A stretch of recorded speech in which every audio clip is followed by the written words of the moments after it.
जय हिंद दोस्तों, global affairs में आप सभी का स्वागत है और मैं हूं सुलेमान। भारत की एक फेमस यूट्यूबर और ट्रैवल ब्लॉगर ज्योति मल्होत्रा, इन्हें गिरफ्तार किया गया है हिसार हरियाणा से in the charges of spying and working for पाक इंटेलिजेंस एजेंसी ISI। कुल मिलाकर 6 लोगों को अरेस्ट किया गया है on the charges of spying and espionage. Jyoti Malhotra एक ऐसी ट्रैवल ब्लॉगर थी जो कि ट्रैवल विद जो इस नाम से चैनल चलाती थी। अक्रॉस द ग्लोब इनके सब्सक्राइबर बेस था, कई जगह ये घूमती थी और इनकी मुलाकात हुई थी पाकिस्तान हाई कमीशन में काम करने वाले इलियास रहमान उर्फ दानिश नाम के एक व्यक्ति से। इनसे कई बार मिली। 2023 में पहली बार दानिश से ज्योति मल्होत्रा मिलती है और उसके बाद फिर ये पाकिस्तान जाती है। पाकिस्तान में इनकी मीटिंग अरेंज कराई जाती है with higher officials of ISI और उसके बाद फिर इनका काम शुरू हो जाता है। ज्योति मल्होत्रा के ऊपर चार्जेस हैं कि इन्होंने sensitive military bases, border areas के डिस्ट्रिक्ट और उनसे रिलेटेड इंफ्रास्ट्रक्चर की क्रिटिकल फ़ोटोज़ शेयर की थी टू पाक ISI agents.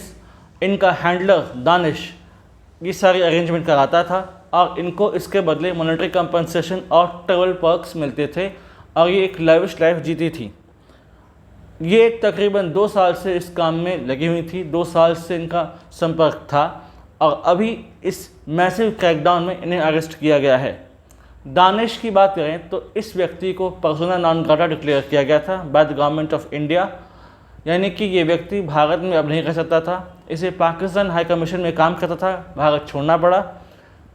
Pakistan high commission में से बहुत सारे लोग हैं जो कि स्पाइंग का काम करते हैं और यहाँ पर विद इन इंडिया इनके बहुत सारे स्पाइज हैं, जासूस हैं जो कि इस काम में लगे हुए हैं। सिर्फ ज्योति मल्होत्रा ही नहीं, ज्योति मल्होत्रा के अलावा बहुत सारे और भी महिलाओं को गिरफ्तार किया गया है। एक और विडो हैं जिनको गिरफ्तार किया गया जिसने दानिश से मुलाकात की थी। दानिश ने उसको अपने कॉन्फिडेंस में लिया।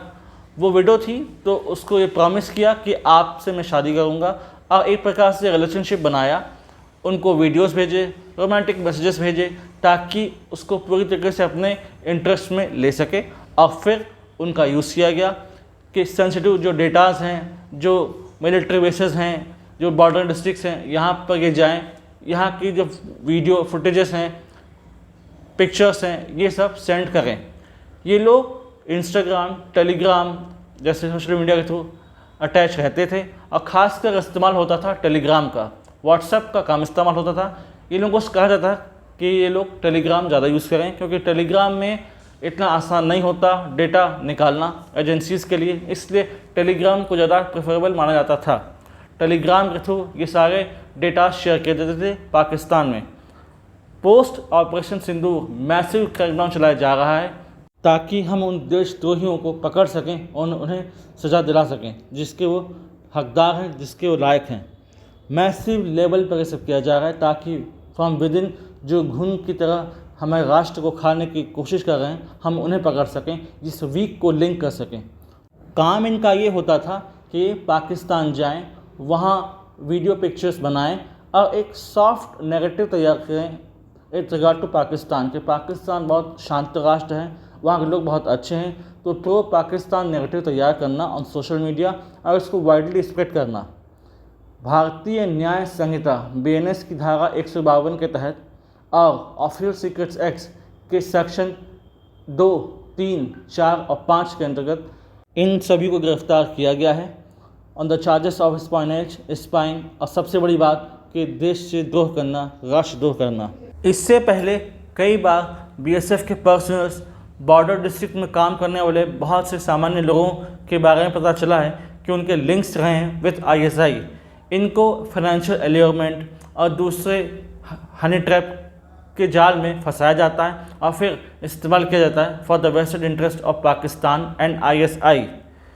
अब अगर बात करें तो आप सभी जानते हैं ऑपरेशन सिंदूर ने किस प्रकार से पाकिस्तान का मनोबल गिराया है, किस प्रकार से पाकिस्तान चौखाने चित हो गया इस लड़ाई में। मिनिस्ट्री ऑफ एक्सटर्नल अफेयर्स और मिनिस्ट्री ऑफ होम अफेयर्स ने निर्णय लिया है कि वो इन कोऑर्डिनेशन काम करेंगे ताकि जो फर्दर कोई मिलता है इनपुट ऑफ स्पाइंग, ऑफ स्पॉनेज, उनको क्रैक डाउन किया जा सके और जो भी इसमें इन्वॉल्व हैं उन्हें हम टेकन टू टास्क ला सकें, उन्हें हम गिरफ्तार करके हम उन्हें सज़ा दे सकें जो उन्हें मिलनी चाहिए।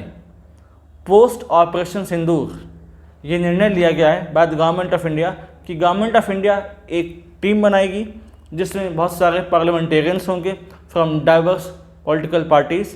वो अक्रॉस द ग्लोब अलग अलग राष्ट्र में जाकर, अलग अलग देशों में जाकर यह बताएंगे कि कैसे Pakistan is sponsor of terrorism और कैसे उसके कारण साउथ एशिया में शांति नहीं रहती। यानी कि एक प्रकार से पूरी तरीके से पाकिस्तान को घेरना, be it diplomatic efforts, be it military efforts और बी इट फाइनेंशियल एफर्ट्स। कोशिश ये भी की जाएगी कि IMF से कहा जाए कि आप पुनर्विचार करें in providing loans to Pakistan. जहाँ तक इंडस वाटर ट्रीटी की बात है तो वर्ल्ड बैंक ने साफ कह दिया है कि इंडस वाटर ट्रीटी में उसका कोई दखल नहीं रहेगा। यानी कि भारत अपने हिसाब से इंडस वाटर ट्रीटी को यूज़ कर सकता है और इंडस का पानी अपने हित में इस्तेमाल कर सकता है। ये पाकिस्तान की बहुत बड़ी डिफीट थी। अभी पाकिस्तान को बहुत डिफीट देखना है, खासकर अब ये देखना है कि किस प्रकार का पैटर्न था इनका काम करने का, कैसे ये एल्योर करते थे, कैसे ये इंडियंस को अपने जाल में फंसाते थे, उनसे अपना काम निकलवाते थे और हमें एक वल्नरेबल सिचुएशन में लेकर आते थे। बहुत सारे इंडियंस जो कि बॉर्डर एरियाज पे रहते हैं, अब उनके प्रोफाइल को चेक किया जाएगा। आज के समय में ट्रैवल ब्लॉगिंग करना, यूट्यूब के थ्रू दुनिया में घूमना और वीडियोस बनाना एक आम बात है। तो इस चीज़ का इस्तेमाल किया गया।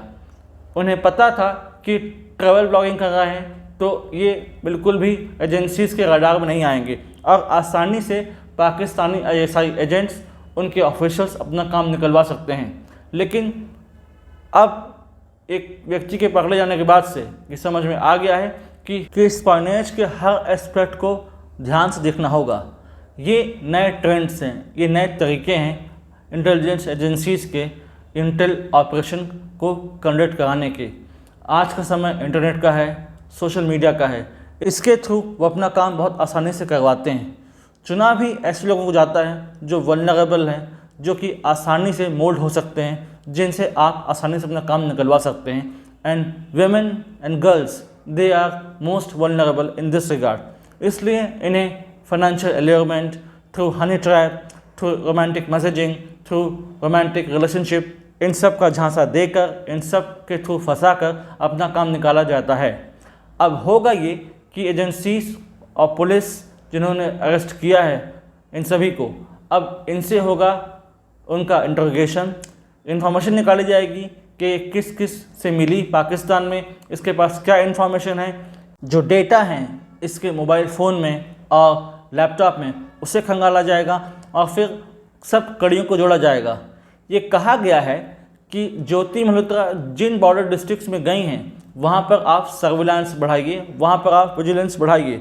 ज्योति मल्होत्रा और बाकी 5 लोग जिन्हें अरेस्ट किया गया है उन्हें 7 से लेकर 14 साल तक की सज़ा हो सकती है और ये डिपेंड करता है कि इनके चार्जेस में किस हद तक की ग्रेविटी है।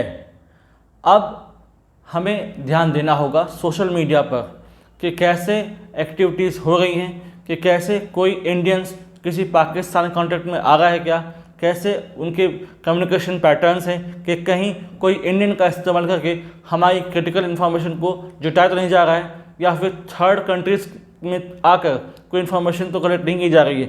क्योंकि जो इंटेल एजेंसीज होती हैं उनके ऑपरेशंस के अलग अलग तरीके होते हैं, अलग अलग मॉड्यूल होते हैं, उसे बस्ट करना उतना आसान नहीं होता।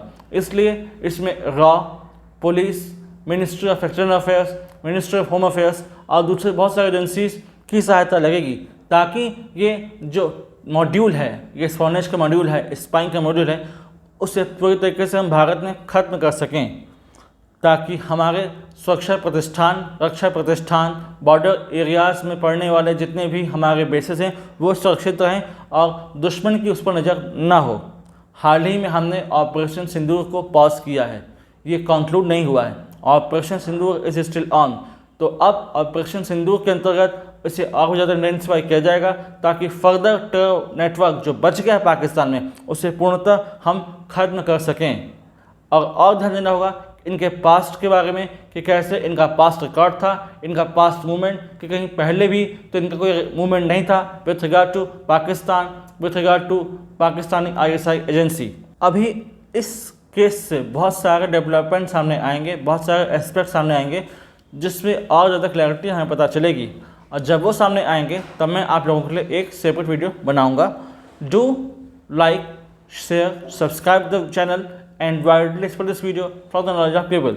Thanks for watching. यदि आप हमसे जुड़ना चाहते हैं तो आप इंस्टाग्राम, टेलीग्राम के थ्रू हमसे जुड़ सकते हैं। Thanks for watching. जय हिंद, जय भारत।